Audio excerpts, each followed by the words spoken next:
जीव गर्भ में भगवान से क्या वादा करता है, क्या वह उसे निभाता है? आइए जानते हैं भगवान श्री कपिल मुनि व माता देवहूति के संवाद से। माता देवहूति ने पूछा, मातृ गर्भ में तो जीव को बड़ा सुख मिलता होगा, न सर्दी है, न गर्मी है, न शोक है, न मोह। भगवान कपिल ने उत्तर दिया, यह मत पूछो माता। मां के गर्भ में जीव को जितनी वेदना होती है उतनी न पहले कभी हुई थी उसे और न कभी आगे होगी। गर्भवास समम दुहकम न भूतो न भविष्यति। इतना कष्ट होता है। हजारों छोटे छोटे जीवाणु कीटाणु जो मातृ गर्भ में पलते हैं, ये जीव के कोमल त्वचा को काटते हैं। जीव तड़पता है, बिलखता है, पर वहां कौन सुने। यदि मां चटपटी वस्तु का सेवन कर ले तो इसको कष्ट होता है। मां कभी गर्म वस्तु का सेवन कर ले तो इसे दुख पहुंचता है। 7वां महीना आते ही जन्म जन्मांतर के कर्म इसको याद आते हैं और भगवान की स्तुति करने लगता है। तस्योपसन्नम वितु जगदिच्छयातना नातनोर्भुवि चल्ल चरणारविंदम। अर्थात परमात्मा से कहता है कि हे भगवान, एक बार मुझे इस गर्भ से निकालो, गर्भ से बाहर करो प्रभु। आपका ऐसा भजन करूंगा कि फिर कभी गर्भ में नहीं आना पड़े। भगवान कहते हैं, तुम गर्भ में ही स्तुति करते रहो, बाहर आते ही इस कष्ट को तुम भूल जाओगे। जीव कहता है, सत्य कहता हूं, एक बार गर्भ से बाहर निकाल कर देखो, मैं तुम्हें कभी नहीं भूलूंगा। बड़ी बड़ी प्रतिज्ञाएं करता है। 9वां महीना पूर्ण हुआ, 10वां मास आरंभ हुआ और जैसे ही प्रसव की वायु का वेग आया, जीव मातृ गर्भ से तुरंत संसार में आ जाता है। जीव संसार में आते ही प्रभु को भूल जाता है और भक्ति रहित कर्म करके दुख भोगता है।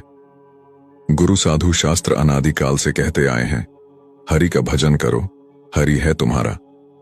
बाकी तो सब तो झूठ है, फरेब है, धोखा है। बुद्धिमान व्यक्ति ही हरि भजन कर सकता है। श्रीमद् भागवतम में भी यही उल्लेख है।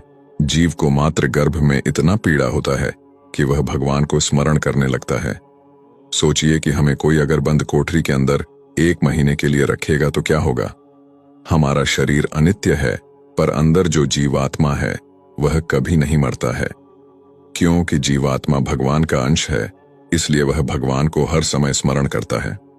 परंतु इसे कोई भौतिक शरीर मिलता है और कोई ऐसी जगत में जन्म होता है तो उस जगत के वैष्णवी माया शक्ति के प्रभाव से वो भगवान को भूलकर उनके माया जगत में आसक्त हो जाता है। ऐसे ही जब जीवात्मा मातृ गर्भ में होता है तो वह भगवान को स्मरण करता है। फिर जब वो गर्भ से निकलकर संसार में आते ही उसका कष्ट कम हो जाता है। जीवन का उद्देश्य भूलकर समय को व्यर्थ किए जा रहे हैं। हमें समझना होगा कि जीवन प्राप्त क्यों हुआ है। यदि समय रहते समझ जाएंगे तो उचित ही है, नहीं तो इसी धरा पर प्रेत बनकर घूमना होता है। फिर भटकते रहते हैं और जीवित परिवार के सदस्यों से उम्मीद रखते हैं कि मृत्यु उपरांत वो हमें समय समय पर भोग तर्पण आदि द्वारा देंगे। लेकिन आज समय बदल गया है। आज का मनुष्य तो जीवित माता पिता को सही से नहीं रखता है, मरने के बाद तो कहां से कुछ करेंगे। इसलिए हमें अपनी यात्रा को इस प्रकार बढ़ा देना चाहिए ताकि मरने के बाद भी किसी की सहायता की आवश्यकता ना पड़े। मृत्यु के बाद यदि अपने ही घर में प्रवेश करने का प्रयास करोगे तो आपके ही परिवार के लोग किसी तांत्रिक से बंधवाकर भूमि में दबवा देंगे। फिर अनंत काल तक मंत्र बंधन में पड़े रहोगे। धन के साथ वो कर्म धन भी अर्जित करे जो मृत्यु के बाद काम आने वाले हैं। मृत्यु के बाद भी जीवन होता है, इसे कोई नकार नहीं सकता। भागवत गीता में भी प्रेतों का वर्णन है।